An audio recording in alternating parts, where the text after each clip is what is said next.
Hello folks, and welcome to this week's Hi-Fi News, etc. And what have we got for you this time around? Well, in a moment I'll give you a trivia question, and then we'll dive into some Hi-Fi news. And this time around I have four items for you. Then I will give you an any other business story, and then an answer to this trivia question.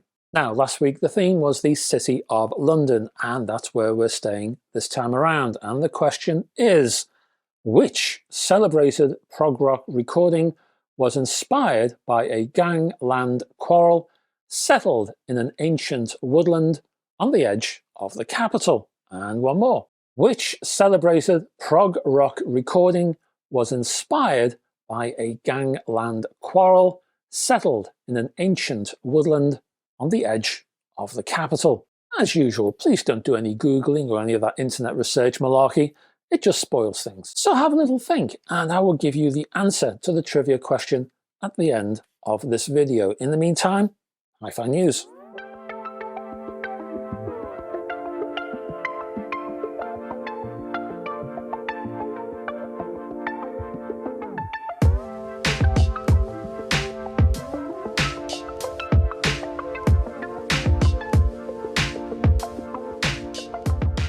Now, we started the video in London and we're nipping over the channel now to France and Elipson, who has launched a series of speakers under the Horus range. The Horus range features bookshelf speakers, floor standing speakers, there's a center channel and a subwoofer, and the core of the whole design revolves around paper and glass fiber drivers, plus some silk dome tweeters. Examples includes the Horus 6B stand-mounted speaker. This is a two-way design backed by 8 ohms. They feature a 130mm or 5-inch mid-bass unit made of cellulose pulp surfaced with glass fiber, plus a 25mm or 1-inch silk dome tweeter. These speakers arrive with an 87 decibel sensitivity, so you'll need something like a 30-watt amplifier or more to drive them. Then there's the Horus 11F floor standing speaker design, which is a 2.5-way design featuring two 130mm 5-inch cellulose pulp mid-bass drivers. There's also a silk dome tweeter in this one and a front firing bass port as well. Now this one is rated at a higher 90 decibels, so I was slightly surprised to see a requirement here of 50 watts in amplification terms and higher. And then I noticed that these particular speakers are 6 ohm designs. And then the penny dropped. There's also the Horus 10C center channel featuring two 130mm mid-bass drivers and a 25mm tweeter, plus the Horus 8S subwoofer, which features an 8-inch drive unit powered by a Class D amplifier, pushing out 300 watts and using DSP control. Finishes for these speakers include black carbon, light wood beige, and walnut dark grey. There's a host of prices, and I'm going to put the whole lot on screen right now. Next up, we're looking at the Brooklyn Bridge 2 from Mytek.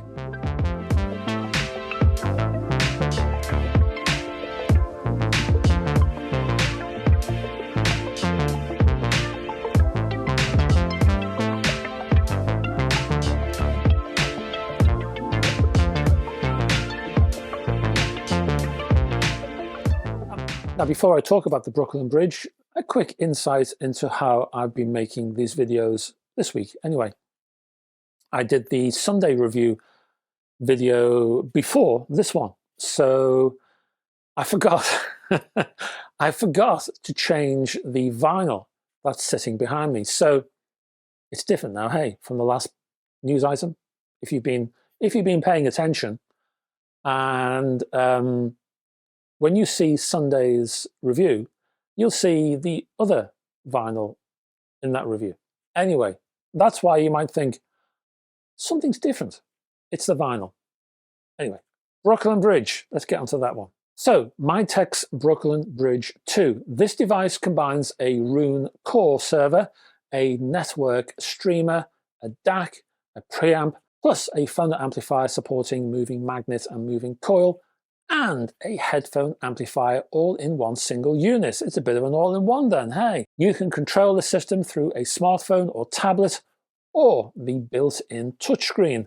The device comes in two versions, which is delineated by the size of the hard disk. One is rated at 64 gigs and the other at 4 terabytes. There are two color finishes as well, one in silver, one in black. Bluetooth 5 is also supported, and the box features an Intel i5 processor within. The Roon core and the Mytek OS are both based on Linux. More than that, Mytek has a custom implementation of the internal DAC chip, the ESS Sabre ES9028 Pro. That, incidentally, supports up to 32-bit 384 kHz PCM as well as DSD256. There's also DXD and MQA support built in. Both of the DAC and CPU are powered from separate linear power supplies, plus an oversized toroidal power transformer. Now, it might be worth checking availability. Technically, this box is out now, but I did hear it was on back order, but it's worth checking just to see what the status is. Last I heard, availability will be delayed until May 2023. Prices, well, for the 64 gig version, I have a dollar and euro price, and they are the same at $3,995 or €3,995. As for the 4 terabyte version, well, again, two prices of a similar ilk, either $4,795 or €4,795. The box itself also ships with a bundled 2-month subscription to Roon. Next up, we're welcoming the return of Castle speakers.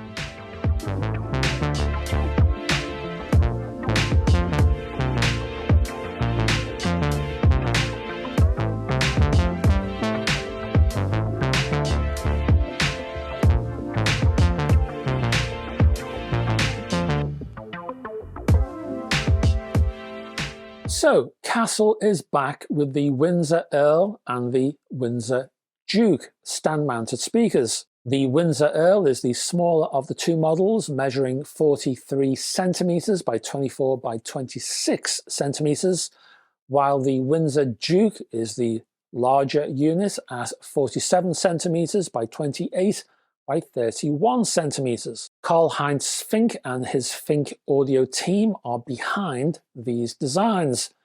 Both Castle Windsor models feature mid-bass cones made from a polypropylene base material. But this one's quite complex. The polypropylene is precision cut into thin strips, woven back into a sort of fabric, and then bonded together again to form a solid foil. This foil is pressed into the final shape and cut to size, and bob's your auntie, especially these days. What you get is rigidity at different directions between the voice coil and the surround, minimizing resonance. These cones span 165mm in the Earl and 200mm in the Duke.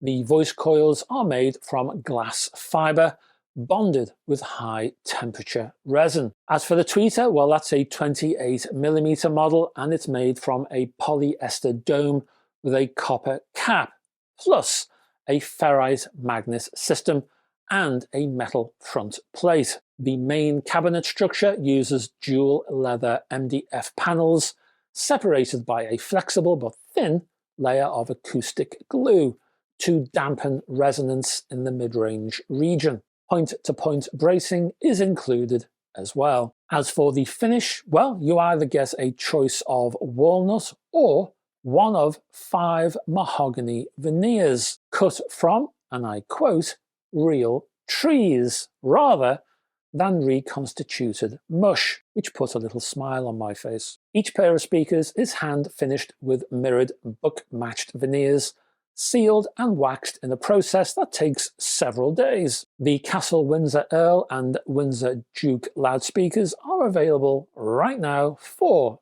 £3,850 and £4,500 per pair respectively. Both models can also be purchased with a pair of dedicated open frame stands for an additional £400. Next up is Western Electric.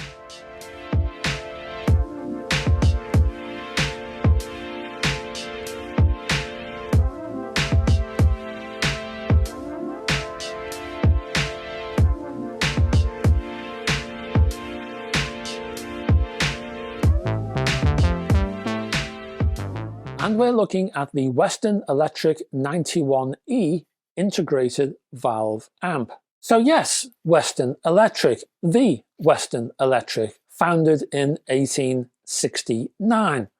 That Western Electric. Although this incarnation of Western Electric was bought from AT&T back in 1995. So even in its modern form, it's been around for a little while now. And as pioneers in valve technology, it makes perfect sense that we're seeing a valve amplifier from this company. This is a single-ended triode amplifier, and it uses 300B valves housed in glass cylinders protruding from the top. Available in a choice of champagne gold, nickel, and black, it also features the company's own fully linear steered constant current source circuitry. So what's that all about? Well, basically this little system doubles the power available from the 300B output valves. When the amp powers up, the LCD display shows Western Electric's classic Spirit of Communication logo of 1914. Then it switches to a pair of vertical power meters. Volume level is also displayed alongside input selection. And on that subject, there are 4 line level RCA inputs, plus a phono amplifier built in, supporting moving magnet and moving coil. There's also Bluetooth, and there's a microprocessor controlled valve warm-up feature and auto bias features. There's also an intriguing feature that switches the filament polarity each time the amp is turned on, and that little feature enhances the lifespan of the 300B valves. Now, this is a high-end item, so you're looking at a high-end price. The basic version, that's black or champagne gold, that will cost you £16,998.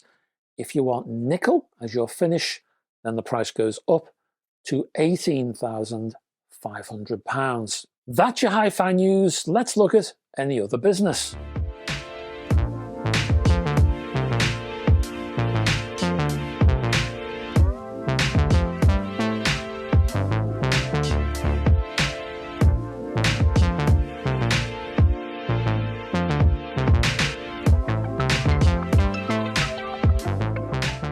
Now, a quick mention of a review now, but not one that you will see on YouTube on this channel.